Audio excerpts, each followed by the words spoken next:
All right. Good evening, everyone. Welcome to today's webinar, today's first summit on your aquaculture scholarship. And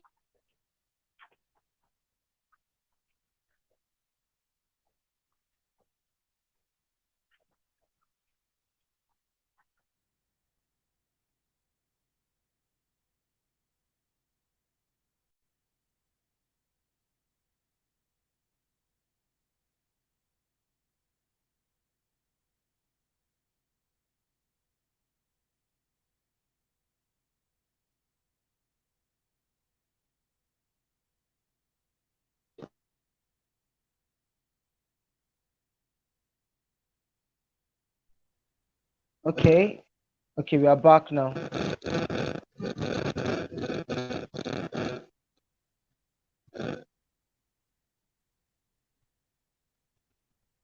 All right. All right. So I have on board with me Mr. Tiamiyu Nuruddin, which is the current director of Later Global Investments. I also have on board with me Miss Okwemipo. She's about to join back. So without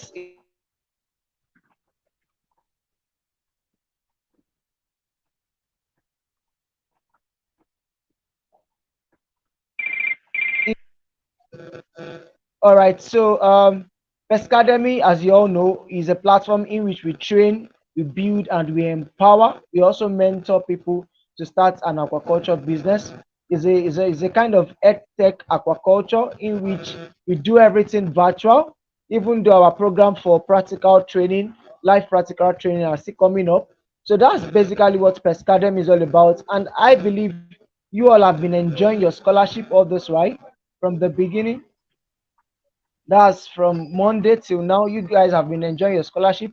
And for those just joining, can you please type your name and where you are joining from? Can you type your name and where you are joining from? Those that are joining, can you please type your name? Let us know where you are joining from.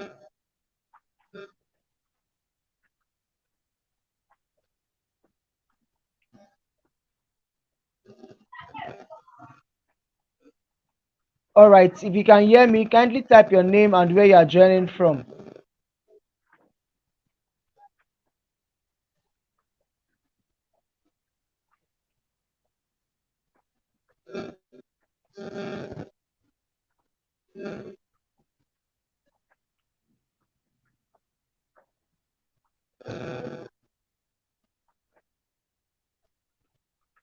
Okay.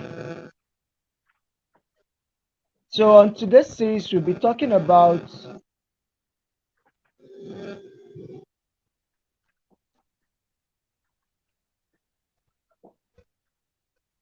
All right. All right. Okay. All right. So on board with us, we have Chukuma Daniels, which is the CEO of Orisha Farms on board.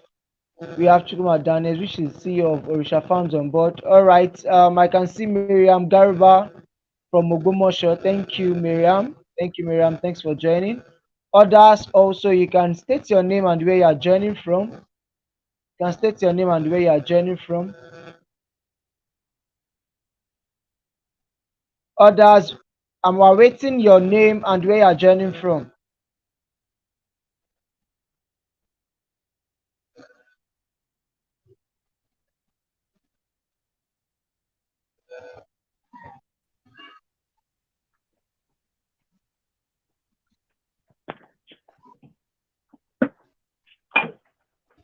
All right, so today we'll be considering a very, very amazing topic. And I tell you, when I say it's an amazing topic, it's an amazing topic because we have top leaders in the industry with us today, which are going to share their experience about what they know on about aquaculture, what they know about tilapia culture, and how they have been successful carrying out this business over the time. All right, I can see Oluwatobi from Abeokuta. I can see Shalom. I can see Lumbebe from DRC, that's Congo. So we have people coming from different countries joining us. And as you are coming, just type your name and where you are joining from. Type your name and where you are joining from. Thank you very much.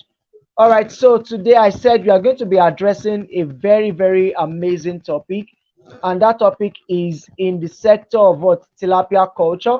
I said we have top leaders right here with us that are going to be taking us through what is their experience on tilapia culture, how you can start a business in tilapia culture, what was their experience when they get to Egypt, what is Egypt doing that is different from Nigeria and other countries, and how can youth adopt this kind of knowledge to grow this sector. All right, so I'll be bringing on board the first speaker, which is Mr. Nuruddin Tiamiyu. Is a very, very renowned and expert person in the industry, which have, this person is someone that didn't study aquaculture in school or get a degree on aquaculture in school, just like many of us have done. But then, if you're in that shoe also that you have not really studied aquaculture, you don't know nothing about aquaculture, I can tell you that you are safe, you can be guided because you have someone that has been in your shoe and have succeeded in the sector. So in just no further ado, I'm going to bring in up Mr. Nuruddin Tiamiyu to tell us about his experience. How did he get to start, gaining passion in aquaculture? How did you start getting your passion in aquaculture? How did you come about, you know, this tilapia culture of a thing? How were you able to, move ahead? What are the challenges you face? What are the stuffs that keep motivating you to move forward? How did you even reach the stage of being the director of Latia Global Investment? So thank you very much, sir. You can go ahead and speak to our audience.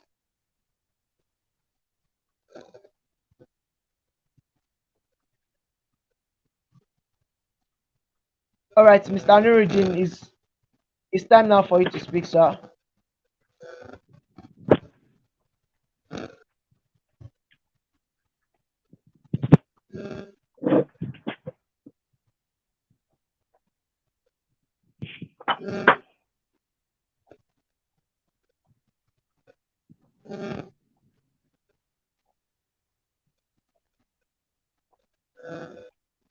All right, sir, you can go ahead. You can go ahead, sir, Mr. Nuruddin. Hello, I didn't get you. I had to do a setting for a few minutes ago. So let me, where am I going to start from? All right, so tell us your experience. How did you get into tilapia culture? We know you didn't study tilapia culture in school or you didn't study aquaculture. So, how did you get started? What was your experience like? What are your challenges? And what is tilapia culture about? Then, how did you move on to the stage of being the director of Lita Global Investment? Yeah, thank you very much. You're welcome. Bola. Yeah, yeah. So it's a long journey, which I'll just take a few shots at. I read chemical engineering in University of Lagos. I graduated in Wow. 1995. Wow. So, but my family has been in the farming since 1978, 79, really. We've been doing poultry farming. So it's not as if I just came out of the blue. But why aquaculture itself, really? I started ornamental fish even before I graduated. So we were doing a bit of ornamental fish, goldfish, aquarium fish. So I stumbled on aquaculture itself, on catfish farming in 1996 during my youth service here in Anambra State. That was the village called Intige in Anambra State. So I had a friend there. I went to visit. So we went to the landlord's farm and I saw them doing catfish. He had a very big pond and I said, you people raise catfish? Because I'm from Ekpe. So surprising, I'm seeing people farming catfish. I said, what are you guys doing? So I left, came back to Lagos. So there's a particular man that comes to our farm in Lagos to carry chicken droppings. So some of my dad's workers were collecting money from him. They were collecting money for him to come and take the chicken waste, the chicken manure. So I now told them that they should not collect money from the man again. That why do they need to collect money? So a few days after, the man came to the farm again. He said I wanted chicken manure. And I asked him, I said, bros, what are you doing with this chicken manure? The man now said he has a fish pond not far from me. I said, okay, let's go. So I now visited the man's farm.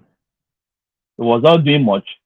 So and I said, it's something I can collaborate with you to try and do. That was as far back as 1997.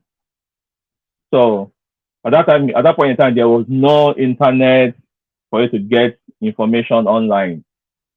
So we got some literature from books that I saw. So started reading, trying to experiment. Then at the advent of internet, my immediate younger brother was working with Accenture then. So all he needed to do was when he's coming from office over the weekend, anything that has catfish, document, he prints and brings it home for me.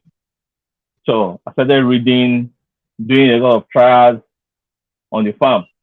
Some will work, some will not work. The one that will work, we document them very well. As a chemical engineer, that's supposed to be my job.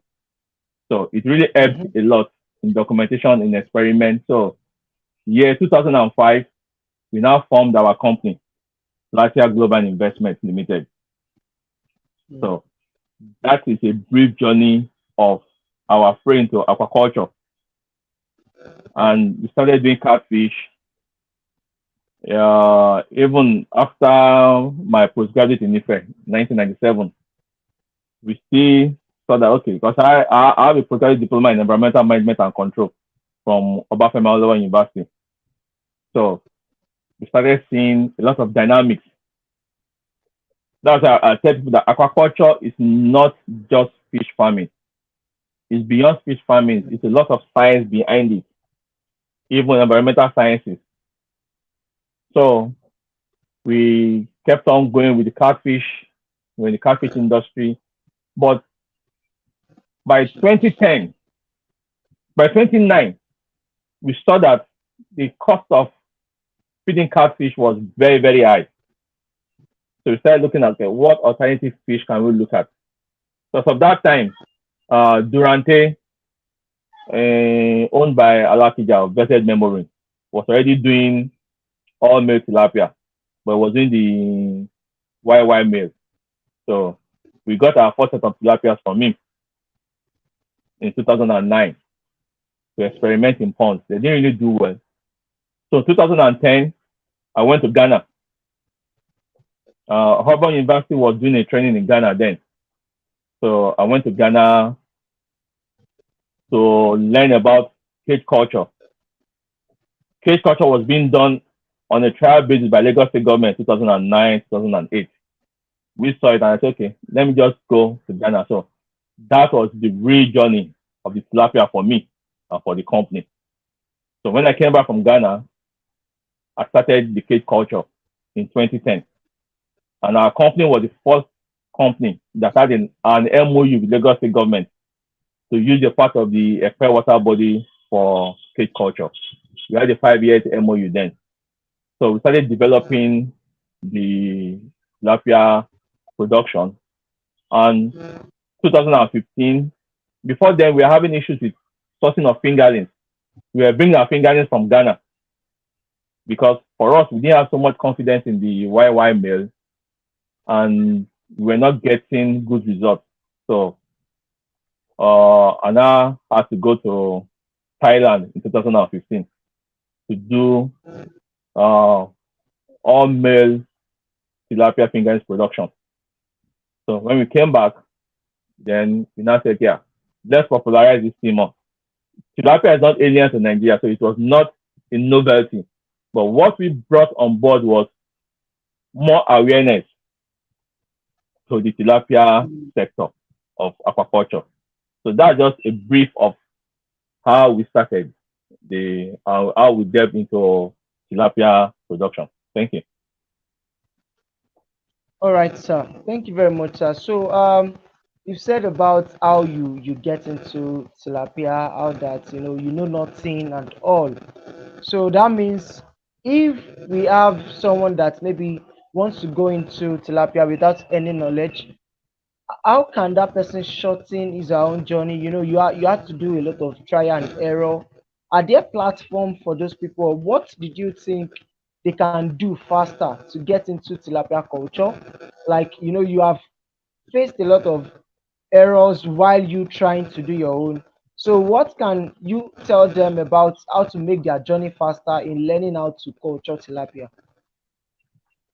Yeah, there are a lot of ways, a lot of inroads you can pass through. Uh, Nowadays, you have a lot of information on YouTube. Like I always tell the youth, the power behind YouTube is something that is so much if you can use it positively. Because at the advent of internet itself, I have spent a lot of my time, a lot of my data on YouTube. Because on YouTube, we have a lot, and lot of videos on any subject matter. So that is one. But you cannot adapt everything you see on YouTube in your environment, especially an environment like Nigeria, we have a lot of deficit in terms of infrastructure. Because I'll give an example. All the things I learned in Thailand, I could not do copy and paste when I came back to Nigeria.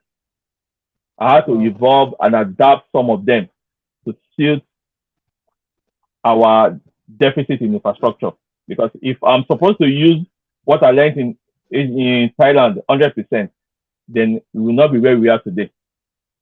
And Mm, for the youth, like I said, the power behind internet, behind YouTube, Google, they should harness such power first. So you can have a lot of knowledge. You have a lot of webinars, a lot of practicals, a lot of discussion on aquaculture generally. Tilapia, you have a lot too. And they need to be able to move around fish farmers that are doing things right because most fish farmers are struggling. And one of the biggest issues we have in Nigeria is the issue of mentorship.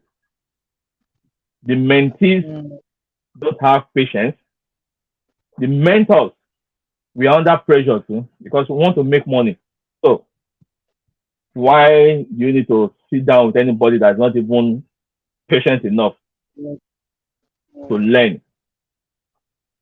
Because one thing is learning with money, another thing is learning with your time and patience, which is not very common among the youth.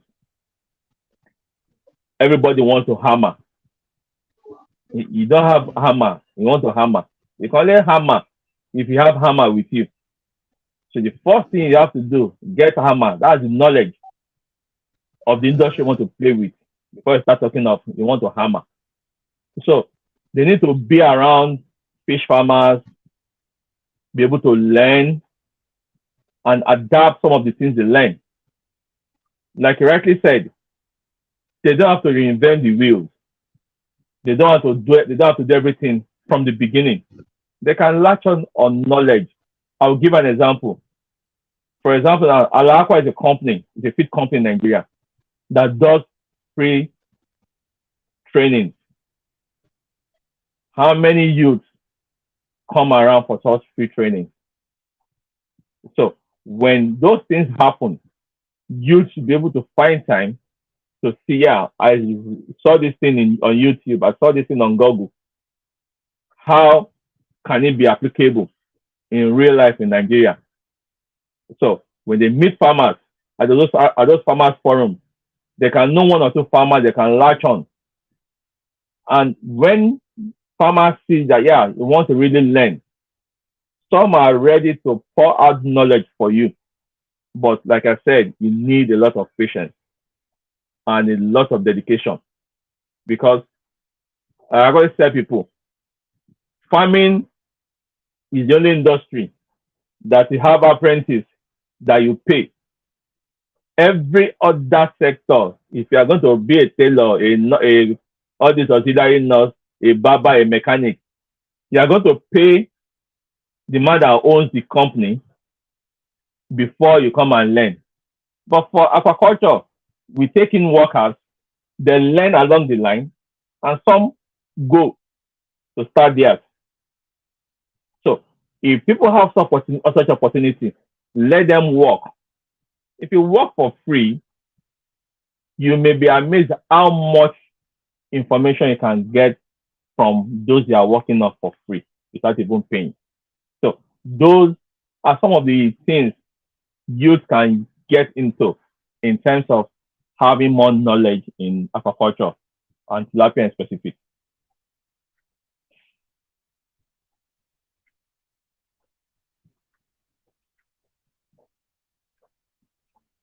All right. All right, sir. Thank you very much, sir. That's very clear. So, if I could reiterate those points, you said that most of our mentees, I hope you guys are listening to this, that most of the mentees that are wanting to learn about aquaculture, they are not patient enough. So, one of the things you need to adopt now is patience to learn, because even he said that even the mentors are in pressure to make money. And if they see that, okay, the mentees, those are, they are passionate about learning in aquaculture, they are not really ready to learn, they are not getting this calmness, or maybe they don't want to spend much time in the process, you can't gain anything. And we talked about that before you can hammer in this sector, you need the main hammer, which is knowledge. And one of the things that they are trying to push out is this kind of knowledge. He said that if you don't be in the midst of farmers that put you through, guide you every time, you will not be able to get the adequate knowledge you need, instead of being a reinventor to reinvent the wheel. To really make your journey faster, you need to be amidst the people. And I think that's why Pescadem is trying to create a kind of forum in which we can have aquaculture experts. They can, a kind of close forum where aquaculture people in the industry can roll together, they can share ideas, they can ask questions, they can see people of like mind that could answer their questions. They could share what is going on their farm and get people to answer their questions faster. So thank you very much on that. Before we go ahead, before I ask you the next question, I would love to jump to the next speaker to speak on that's the CEO of Orisha Farms, Mr. Chukuma Daniels. I believe you are here. If you are here, you can help us on your video. Yeah, yeah, you can help us on your video. Mr. Chukma Daniels is also the CEO of Orisha Farms, and he's someone that did not study aquaculture in school. He doesn't have a degree in aquaculture, but I bet you he's one of the youths in this sector doing well in the in our state called Lagos State. He's doing well, as in doing very, very well in the culture of tilapia, involving himself in cage culture, largely on Lagos Lagoon. So you can go ahead, sir. Tell us how you start about your journey, how you get started, how did Dorisha farms come by? What can you say about tilapia culture? How has it been for you? What has been your challenges so far? And so thank you very much, sir. Thank you so much, Paul. With you, protocol observed. My name is Chukuma Daniel. I'm the head farmer of Orisha Farm. And as he has rightfully said, I did not study aquaculture, but I have always I'll be very brief. I've always had the passion for aquaculture. Not aquaculture, for growth.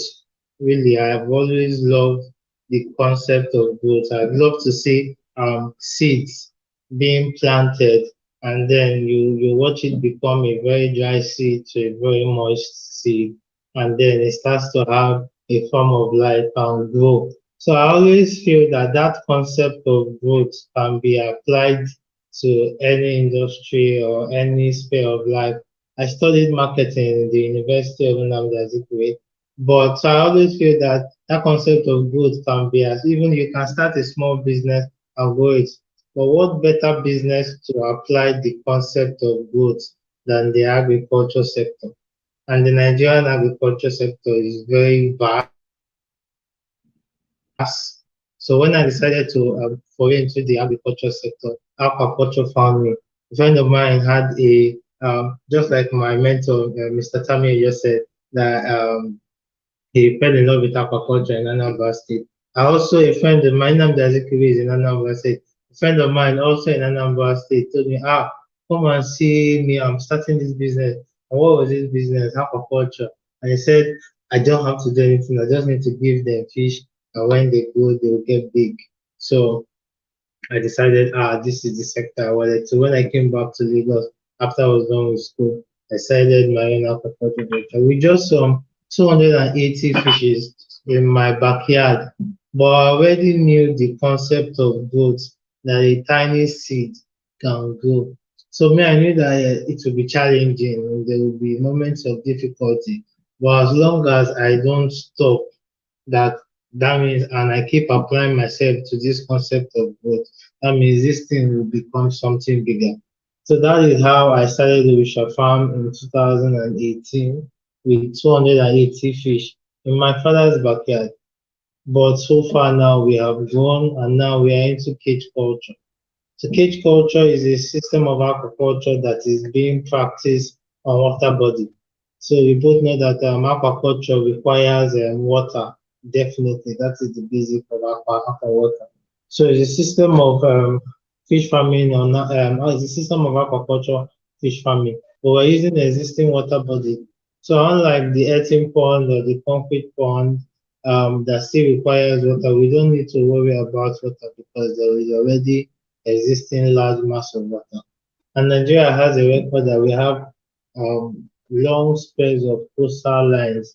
So when I really thought about it, I say this could be the opportunity that we have in this aquaculture sector.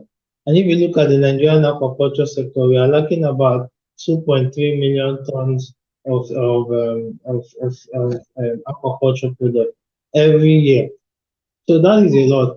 And when you factor in that by 2030 there are going to be about 400 million people. So I'm like, this demand now that we are not even able to meet up is going to double in the next 2030. So I have to be a player in this industry. So even if I don't get to the peak, the market is very, very large that if I continue this concept of growth, that we will be able to work. So that is how we started with Farm and we started cage culture with the help of our partners. Even Mr. Kamiri was there at our inception workshop. We had Wordfish, we had a project with them that we decided to experiment on how cage culture can be used to solve this demand for fish that we have in Nigeria. And I can say to you that cage culture has been, we've gotten good results.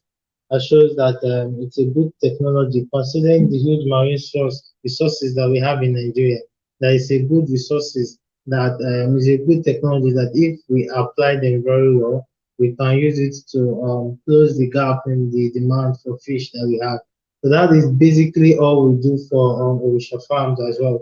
We also do some market work because you need to understand the market that you play in. If you are designing a product, there is this huge demand of 2.3 million. So who is demanding this 2.3 million? I think youth too should also needs to look at aquaculture as a business because that is the way I see it. Maybe because I didn't study aquaculture, I studied marketing. So I think aquaculture in that way. So these 2.3 million tons now, who is buying it? So in our small markets with our Tatoisha farm, we already characterize the Nigerian market. We have these wholesalers and bulk buyers. They are mostly processors or resellers, but they are big time resellers. They're the ones that buy the big fishes, the 500 kg, the 1 ton per order. So you are constantly need to produce huge number of fish to meet these people. We also have the middle players. These are the market women that sell by the roadside.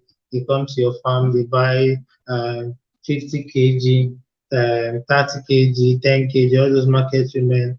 So they are kind of a big player because they also add to the number, but they are not as big as the wholesalers. And then we have the individual buyers. That's me, you just go, you buy one or two fish, nothing much. So as a company, we try to look at this market. We have this data, even though we are not able to completely harness the potential of the market because the market is very huge, 2.3 million tons, and is growing daily. But we know the market that we are playing at, so we have this information and we target it. And our concession is very precise. This is a market. How do we grow? How do we adapt? How and most of it is still in testing stage with cage culture, but we are doing very fine. We're growing as well. And I also want to speak about our trip to Egypt. We went to Egypt, myself, Mr. Tamiyu, and one of our panelists here, Okwe. We went to Egypt to learn more about cage culture because, as we said, as a company, we're always wanting to learn, to know more information. So we even learned in Egypt. I'm sure some of my colleagues will buttress about is better ways to farm fish using cage culture because Egypt is the highest producing tilapia country in Africa. So they have that experience, they know how to do it, and they produce in tons. So when we got to one local government like this, we found out that they have over 25,000 cages just in one spot like that. And this is practiced all over the country. They showed us sustainable ways that we can use local materials to build our cages with materials that are available here in Nigeria. So now we even know how to do cage culture, which is already a technology that we play with. We know how to do it better. So by the time we perfect all these technologies, that we know that cage culture is the answer to producing more fish, and we already have the market that we have already clearly designed and defined, then we have a strategy as a company. So that is how we do as artificial farms, and that is also what I buttress and what I stand for. And I'm speaking to youths here too that may want to enter the aquaculture sector, but maybe without knowledge. Don't be afraid. This guy speaking with you here started with 280 fishes, just 280 seedlings.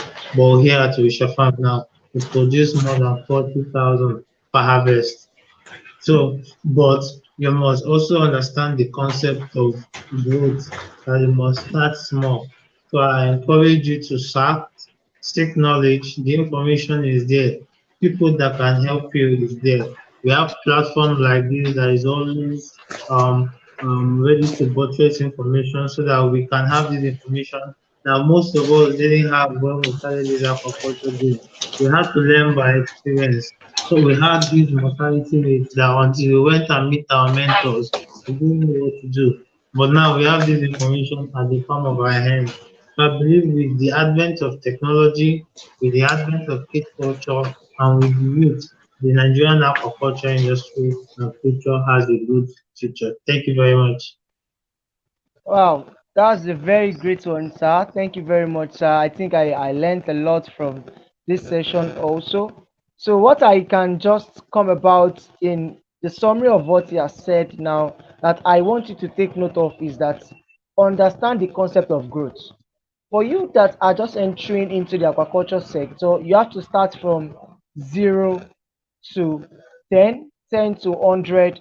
And he talked about how he started with just 280 seeds of fish. Then now presently they are growing over 40,000 fish per harvest on a on a large scale. That is growth. That is growth. If you check, okay, when did it start and when is he able to come up with this 40,000 fish that is growing at this moment, if you see that it's not up to 5 years already, then he is already doing exploits in the sector. You have to be able to what understand the concept of growth. You have to start small, then grow little by little. You have to be able to track your growth so that when you know that okay, things are not working, it is easy to climb a step of a ladder step by step than jump a ladder when you are coming back is not going to be easy. So when you know how you climb a ladder up, even though you fall by one ladder, you will know how to rise back again. That is why you need to what start small and then grow little by little. All right, thank you very much, sir, for that wonderful session. Before I go on to the next session, let me also introduce the last but not the least speaker on board with us, which is the senior farmer at Orisha Farms. That is Miss Okwemiko. Is a skilled person, is a graduate of fisheries and agriculture technology from Federal University of Technology Akure. So he's skilled in tilapia culture, skilled in catfish culture and all, and is currently the senior farmer at Orisha Farms. So please tell us your experience. How has been your experience as a youth in the sector? Is it really something attractive? How has it been for you? Did you love what you are doing? What's your advice for the youth? If youth want to enter this sector, what do you think they can do? How did you get started, even as a farmer? All right, you can go ahead, Ma. You can tell us. Yeah, yeah, you can go ahead. Thank you very much. Good evening, everybody. My name is Openiko. So basically, like you said, I'm a graduate of fisheries and aquaculture from the Federal University of Technology, Akure. And unlike everyone here that said they started without the knowledge, I actually started with a very good knowledge of aquaculture. And I would say, as a youth, it was easy for me as a youth having that knowledge and skill to be able to, move into the professional aspect of fisheries and aquaculture. I didn't have to go for extra training, although I still have to move with mentors, the people that have longer years of experience in the field. But it was easy for me to actually pick up from somewhere because I already have a basic knowledge and experience on aquaculture. So as Mr. Daniel was saying, he moved from 200 to 4,000. He had to have somebody that was, with him. He had to have somebody that had the knowledge, that had that long-term knowledge and experience on aquaculture. That was he moving with Mr. Tammy within, and then he moving with somebody in the aquaculture aspect, which is me, that actually have knowledge in it. So just know that it's very important that you have knowledge. Like Mr. Tammy said, if you want to hammer, you need the hammer, and the hammer is the knowledge. That is why Press Academy is like a very good opportunity for you. You that you know that you don't have that luxury of years to go to university to study about aquaculture. You could just, get this few weeks course and then practice, go to a farm for internship and have a basic knowledge or basic skill in aquaculture. Mr. Denny did not just start aquaculture in his backyard without any idea of what a fish is or what to feed the fish or something. He also acquired the knowledge somewhere. Definitely, Mr. Tamindin did not just pick up fishes from somewhere and start. So the knowledge is very, very, very key and very important. Either you take 5 years to acquire the knowledge or you take 2 years. Just know that you have the basic knowledge of what you're about to start doing. So now, as a youth in aquaculture, I won't say it has been very easy because sometimes the knowledge you get from school in terms of undergraduate is different from when you come out into the economy and start practicing. You get to learn of different things that are actually happening in the wild and the things different from what you learn in class. So you have to adjust, you have to relearn, unlearn, and learn again for you to develop yourself and get better. And experience actually makes you better in the aquaculture field. You have to make mistakes even as a graduate. When you go into the field, you make mistakes and then you learn from it. That's why being a professional, basically they say when you are working in the field for over 10 years, they'll call you, yes, okay, you're a professional, because they know that you have actually experienced different challenges in that field. So as a youth, as a lady and an educated one for that matter, it has not really been hard because anywhere I go, me, I'll say what I can do. I'll display my skill and knowledge. And someone that says that okay, this person is of value, will definitely use my ideas and I also learn from the person. So I'll say as a youth, there are opportunities for you because you have years ahead of you to learn and to grow in the aquaculture sectors. And there are various parts of the aquaculture value chain that you can actually invest yourself in and acquire knowledge from and become a professional of. It doesn't just have to be about tilapia or catfish production. You can go into the processing sector or the production sector or even the marketing section. But just know that the knowledge is key. If you don't have the knowledge, it's not about going to university or just doing 2 days online training. You really need to like practice what you've learned or the knowledge you know on field. You really need to have this knowledge. for you to be able to get results.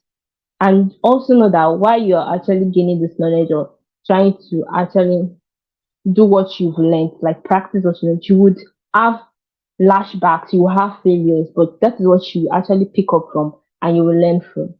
So being a youth in aquaculture, there is a lot of opportunities for you. All you have to do is to be open-minded, look for opportunities, grab opportunities, take risks, and follow leaders, those that you see in front that are actually making it already in the field. Just take them as mentors so you can get advices from them and you can grow with them. Because there are some mistakes they've made that you don't also have to make. Because you didn't go to school, because you don't have idea, does not mean that you should crash. Because you can crash and not even recover. You can even give up self. So if you have these people you're looking up to, that you're following their footsteps, it's going to be easier for you. So after graduating from FUTA, luckily through my professor, I was able to meet Mr. Daniel, and Mr. Daniel did catch a young. So he told me about what he's doing, and I told him that okay, I'm a fishes graduate, and this is what I can do, and this, and he found it sure that okay, he's a marketing person, professional. He needs somebody that is actually keen with the aquaculture aspect. So we decided to team up and work as a team in Orisha Farm. So that's how we're able to actually get the results we've gotten so far. So when it's focused on the marketing strategy and the growth of the company, I'm looking towards the growth and production of the fish.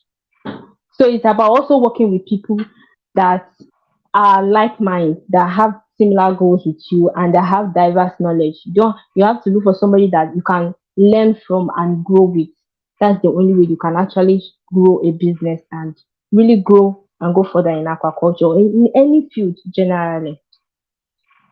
So Samuel, have I answered your question? Yes, that's a very wonderful one. Thank you very much, Ma. So, if you notice the trend of how our speakers have been answering their question, you will see that there have been a connection. And what Ms. Okwemiko was trying to justify for us so that we can understand better is that in aquaculture, you don't only need the professional skills, right? You also need what? Other skills like marketing, like growth and all. And you can see that, every one of them actually have to put up team in which Mr. Tiamiyu talked about what they really bring into the aquaculture and the tilapia sector was the marketing. The awareness was large during their own time. People get to know that okay, this is how to do this thing better. And you can see Mr. Daniel talking about he studied marketing in school. And this is how they were able to penetrate through the market, bring their product to the market. And also you can see Mr. Kwemiko also talking about, having all these skills different from maybe having just the aquaculture knowledge, in which if you go to school normally they are going to only teach you the aquaculture knowledge. You need it's little will they teach you about marketing unless they may not really teach you deep like the way you need it. And that is why at Pescademy also we have also put in with you business courses that you need to take. We have also put in with you marketing skills training that you need to take along line so that you're not just getting aquaculture knowledge alone and you don't know how to penetrate the market. You don't know even to tell your story about how you begin. You can see how they are telling their stories that this is how they begin. This is how we have two people that are not skilled. They did not go into maybe educational sector or maybe learning fisheries in school. And we have one speaker has gone to, go to school about aquaculture, learn about aquaculture in school. And you can see how this complements each other. That is why we are bringing this together for you at Pescademy so that you can know that there's no gap for you in any of these skills that you need to learn. All right, so back to Mr. Tiame, I want to ask so that you can tell us what are the market opportunities in this sector. Is there still what are the market and demand gap in this sector? What is the market demand and supply gap rather in this sector? And how can youth come into this sector to innovate this sector fully? So is there a market demand and supply gap? What where are we currently in the situation of tilapia culture, both Nigeria and globally, and how can youth adopt these opportunities to grow themselves? Yeah, thank you very much. Yeah. there's a lot of opportunities. There are a lot of opportunities in aquaculture generally, and being specific on tilapia. One of the things we say that, yeah, the deficit is huge. You have almost 2 million metric ton deficit in Nigeria presently. Aquaculture, uh, artisanal fish farm, fish capture fisheries, everything combined, we are not doing more than 1 million metric tons. So, and our demand for fish in Nigeria, based on our population and the FAO standard of having 20 kg per capita fish consumption for nutritional needs from fish, you're looking at 4 million metric tons of fish that we should consume in Nigeria every year. But what we are having from every sector is just about 1 million metric tons. So you can see there's a huge gap there. But the backflip of it is the fish we produce in Nigeria is not cheap. So over the years, we've had issues where farmers produce fish and they cannot sell. Why? Because the purchasing power of Nigerians was not able to buy the fish compared to the imported cheap frozen fish. So that becomes a problem for the local farmers. But over time, based on the exchange rate now, that gap is being eroded in terms of price differential. So where do the youth come in now? Apart from primary agriculture, aquaculture, that produces the fish, the biggest challenge is where do farmers sell their fish and at what price to make them sustainable? Because if you are selling fish, you can sell fish and not be profitable. You can sell fish throughout the year and you're not profitable. Why? Because people can't afford your fish or you are not getting the right target market for it. That's where the youth come in. Now, the youth can make use of technology in terms of marketing, in terms of linkage. You have a farm somewhere in Ibadan, in a remote area. You have one in Ogun, we have one in Abeokuta, you have one in Badagry. A set of youth can come together and have a platform where they can collate and know where fishes will be available in terms of working with farmers. So if we have 20 youths on board now, they can work with 1,000 farmers across a geopolitical area in Nigeria and say, yes, this farm produces this amount of fish on a monthly basis. How do we push it out electronically using e-platform, using home delivery? I'll give you an example. When we started the tilapia, we were having issues in sales. So we had to go on the issue of home delivery, where we're able to move from the farm down to our farm in Lagos and distribute to people in their homes. But it's not so efficient except you have an e-platform. Yes, when you can now say, yes, we have 10 tons of fish on a monthly basis. We want to use a Jumia style of distribution, a Conga style of distribution, where people come on your platform to order for fish and it's being delivered fresh to their homes. So you come in terms of now you're looking at logistics in moving. Youth can come into that. A value addition. Some people are saying, okay, no, I want my fish clean because For us, there are customers that demand that they want their fish begutted, scaled, descaled, and cleaned. So all they need to just do is rinse at home and cook. So that is part of it where you can come in. So you can see that if farmers produce, work can be mainly youth, but the youth can drive their sales in terms of technology using the internet space to reduce the long value chain in terms of, oh, market women, take it to the market, this one. No, you are moving from the farm using ice boxes directly to homes using that platform. So if you work well, you might be surprised that on a monthly basis you can have demand for 5 to 10 tons of fish to be delivered at home for people. So there comes in your logistics, your ice. So with that value chain, more use can come on board. And now, over the last 2 3 years, what I have done and some of my colleagues is we are trying to encroach into the croaker market using tilapia barbecue, and it's been working.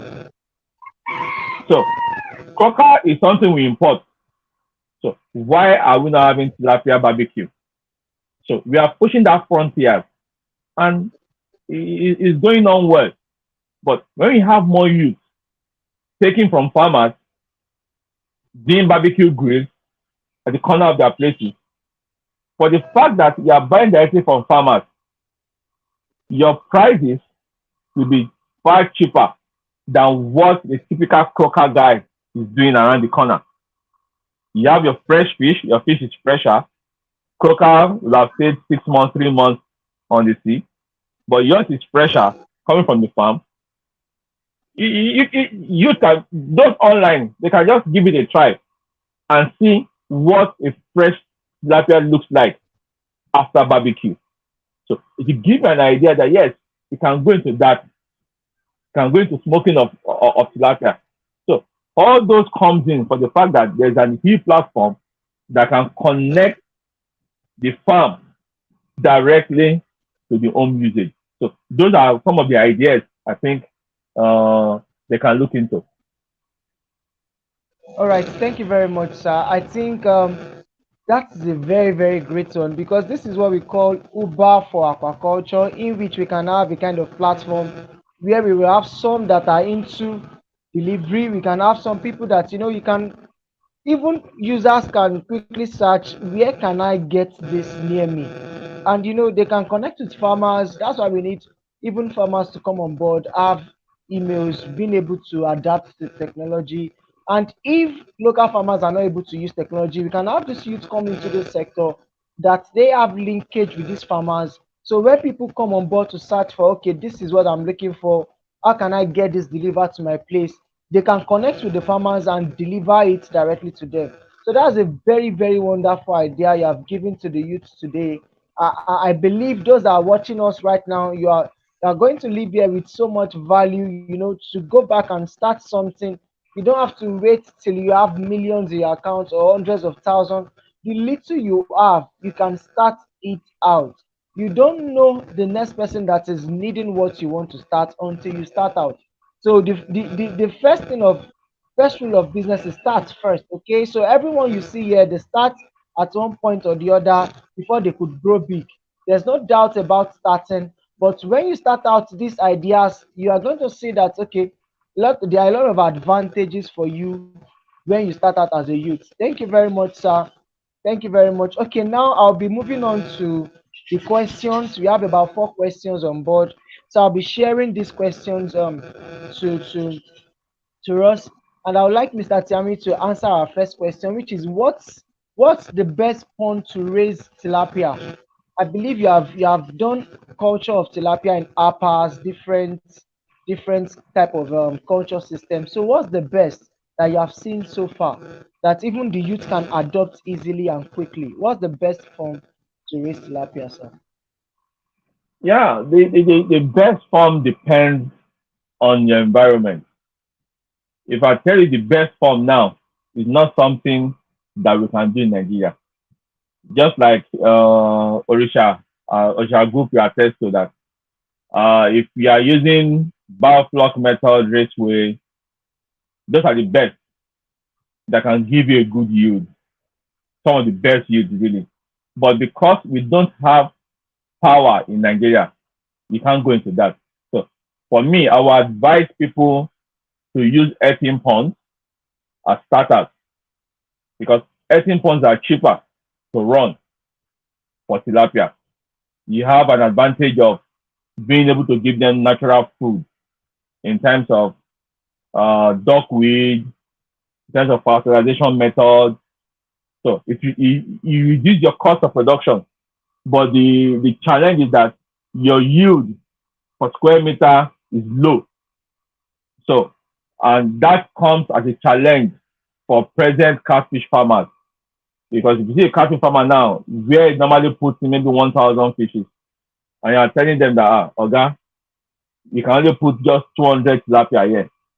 But that 200 tilapia is more profitable for him than using the pond to raise 1,000 catfish because the amount of feed they are going to use is going to be less based on the fact that they can actually use duckweed, even fertilize the pond for the fish, and you still come out in 6 months with very good yield.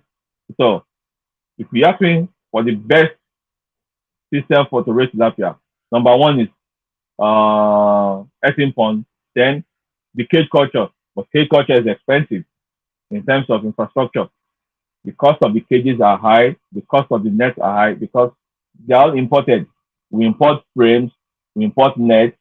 So those things don't come cheap. But like I said, if people want to go in at the first try, let them look for 18 pounds and get knowledge in terms of the stocking density. Because if you are doing 18 pounds, you cannot stock more than two, three fishes per square meter, which is small, but it's more beneficial in terms of your cost production because looking at the cost per fish, you spend less on a kg production in 18 pounds compared to cage culture. But the flip side of it is that you get more yield in terms of numbers stocking in the cage culture because where you are stocking maximum 5 fish per square meter or you stretch it 10 fish per square meter in 18 ponds. In cage culture, you can do between 50 and 80 fishes for the same space. So that's just that's just the issue of the best method or kind of fun to raise tilapia.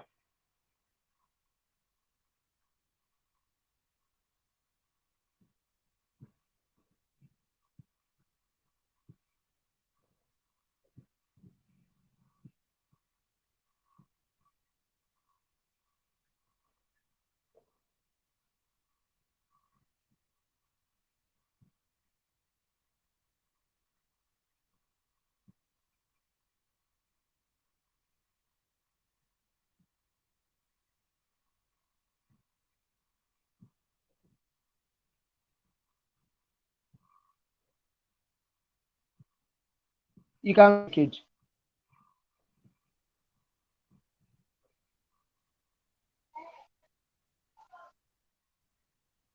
Hello, sir. Can you hear me? I can hear you. All right, all right. I think is that all from your end, sir? I think there was a Yes, little yes, yes. bit of network breakage. All right, thank you very much, sir. Okay. So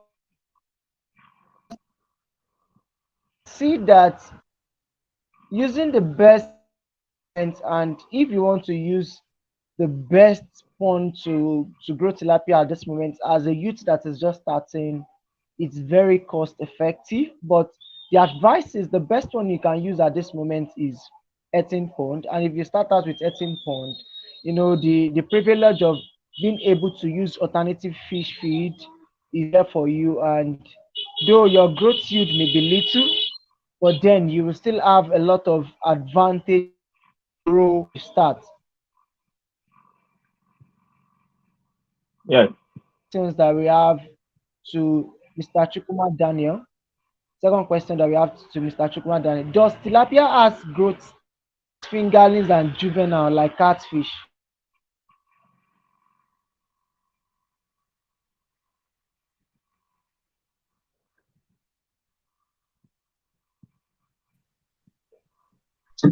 Thank you very much, Samuel, for that Mr. question. I think that question, All right. I think that question would have been best answered by my mentor, my personal mentor, Mr. Tammy. I think with that question, because he would tell me that the standard to stock is 5 grams. So we are not a hatchery at Orisha Farms, but tilapia, like catfish, go through different circles of life. So hatcheries, fingerlings. If you want to go them to a more advanced stage before you sell them up as a hatchery, of course. But as my mentor always he tells me the best ideal stocking size for tilapia is 5 grams, and that is the size we use at Orisha Farms, and we don't stop above 5 grams. And we also get our awesome supply of tilapia from Latia Global. Mr. Tamio is also part of the panel. So anybody that wants to venture into tilapia as well and wants to get good seedlings in Nigeria, Mr. Tamio is an awesome source of tilapia. Thank you very much, Samuel. All right. Thank you very much, sir. Thank you very much. That was a wonderful input. All right. Okay. Let me direct the third question also to Mr. Tiamiyu. Then we can go ahead to ask the last question from our speaker. So, sir, what are the hazards that occur during tilapia fingerlings production? Today, like fingerlings production, these are questions that have been coming up. What are the hazards that occur during tilapia fingerlings production, sir? Start Tiamiyu. Yeah, just like every other production, whether be it finger, whether tilapia, catfish, they have all the same issues in terms of your water quality should be well checked and your stocking density should be well monitored too. And you look at uh, your fry cannibalism, your finger cannibalism.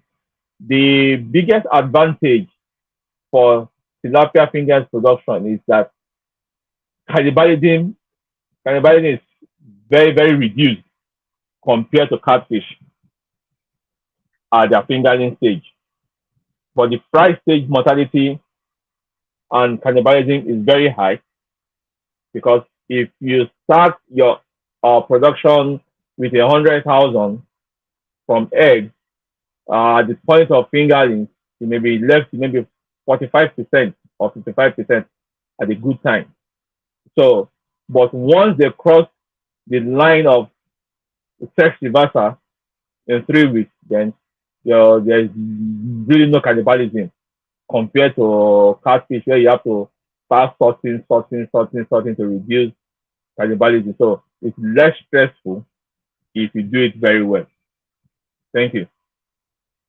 All right, sir. So, how can we prevent this hazard, or maybe is there a solution or remedy to the hazard?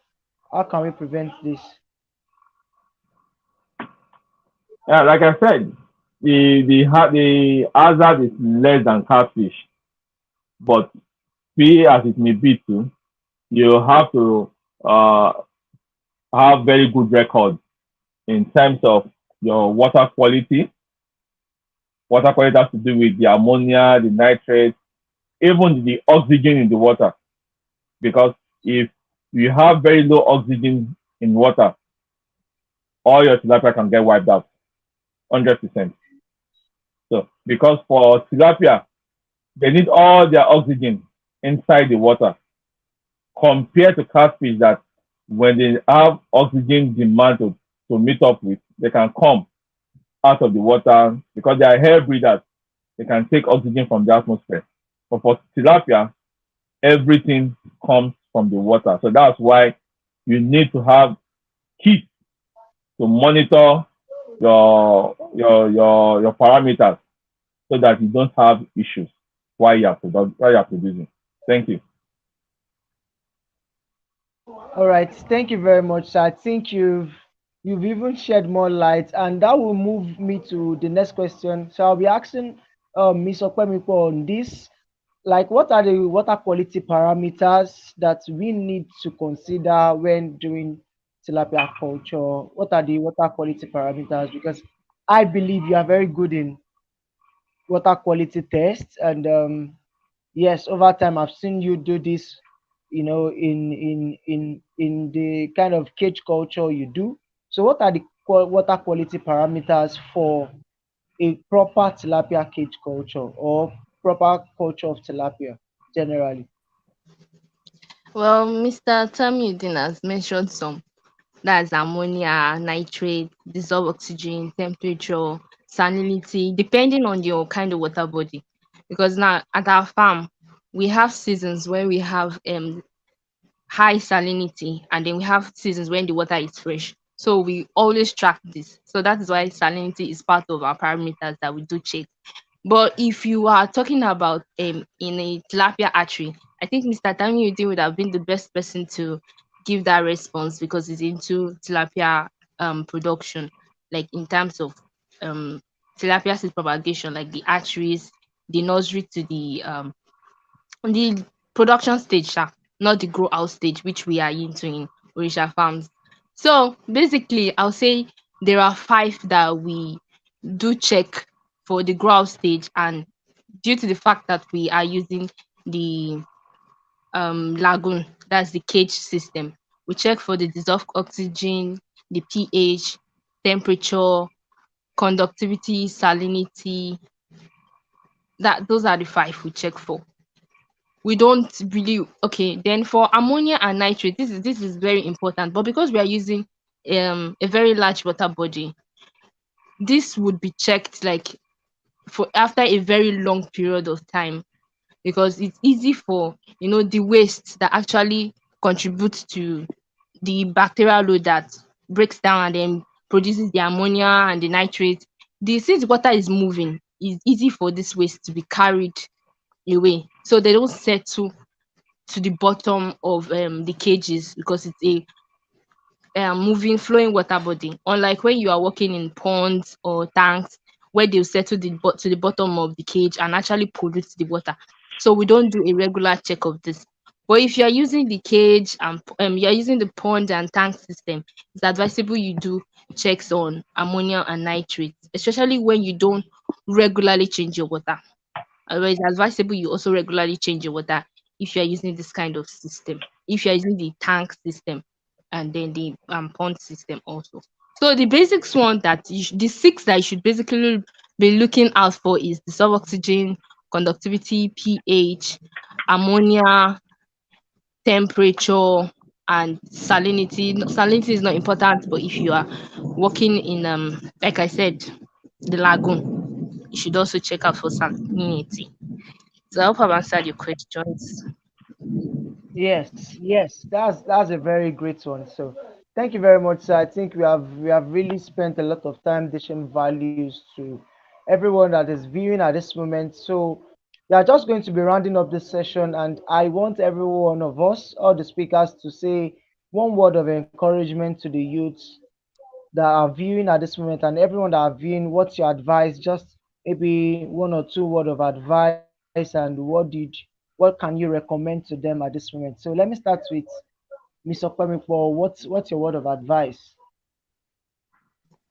Well, for I think the most important thing is to be courageous in anything that you've decided that you want to do, and don't walk alone. Don't feel like gaining knowledge from people makes you less. No, if you actually gain knowledge from people, it will make you more. It will add to yours, not reduce from yours. So hide your pride, be humble, be courageous, and work with people, especially people that have spent time longer in the field. Feel free. Don't just hide yourself in one place or isolate yourself and say you will learn on your own or you will go to YouTube. You will just make mistakes that you're not supposed to make because others have made it and you could have learned from them.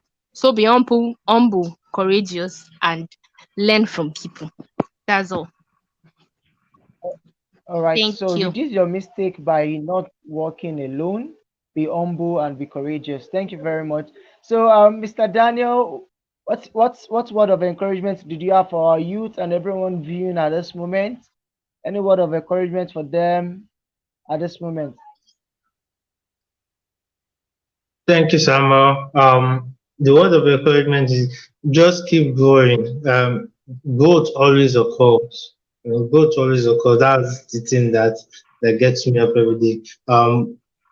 No matter each of us, we have different ages that we are now. Me, I'll be 30 in June. But the time I was 1 year old, the time I was 2 years old. So Yeah, as long as you're alive, as long as you're in something, growth always occurs. As long as you don't give up, you are still in that space that you feel that this is what you want, this is where you want to make the most impact, whether it be agriculture, aquaculture, or any small business or big business that you want to put yourself in. So far that you are in it long enough, growth will occur. Thank you very much. yeah.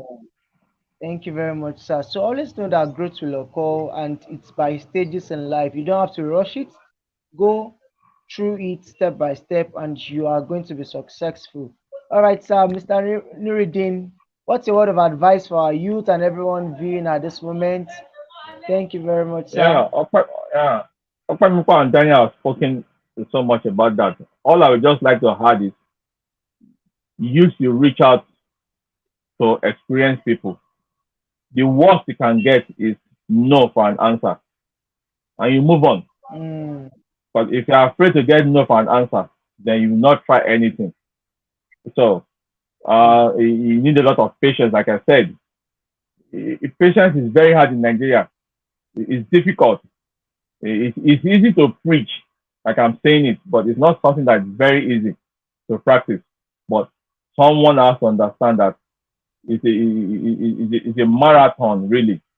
So, and marathon are not sprint races. So you need a lot of patience, a lot of knowledge. And like Okpemiko said, that the YouTube may not be a solution. But for me, because I learned so much from that space, I will always encourage you to read more, learn more, watch a lot of videos, see where people have made mistakes, and see how much you can adapt system within your own space here. Thank you very much. yeah, thank you very much, sir. That's a wonderful one. So please, you need to be patient. You need to be patient a lot.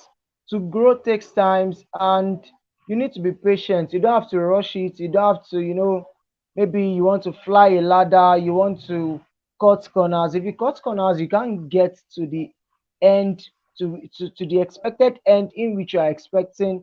So just make sure you go through the process ladder by ladder, step by step, and reach out to experienced people. The worst you can get is no for an answer, but then don't give up. We are really passionate about this sector. Your growth is limitless.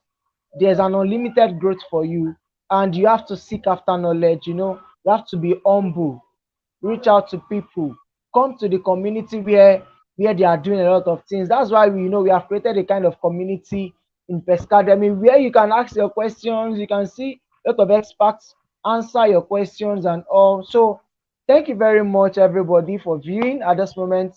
I believe you are going to be seen next week on our next webinar. So thank you to all our speakers. Thank you, Mr. Nuruddin. Thank you, Mr. Chukuma Daniels. Thank you, Ms. Okpemiko. I really want to appreciate you for joining us today. Thank you very much. And saying see you later. See everyone later. Bye. Thank you very much. Bye.